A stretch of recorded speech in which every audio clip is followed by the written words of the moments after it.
সূর্য যত পশ্চিমে ধাবিত হচ্ছে, এক আলাদাই লাল আভা ছড়িয়ে জয়ন্তীর আকাশকে ভরিয়ে দিচ্ছে। অসাধারণ অসাধারণ লাগছে।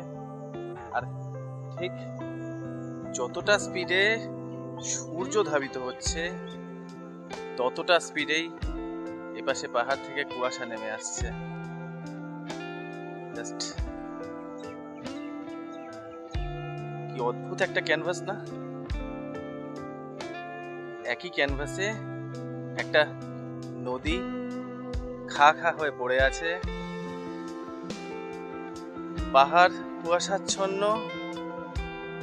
আর সূর্য নিজের অস্তরাগ গাইছে। এই ধরনের ক্যানভাসের জন্যই তো বারবার প্রকৃতির বুকে ছুটে আসি তোমাদের নিয়ে। ভালো লাগে আমার এইভাবে ঘুরে বেড়াতে, সত্যিই ভালো লাগে। প্রকৃতির ডাকে আমি কখনো না বলতে পারি না। অসাধারণ।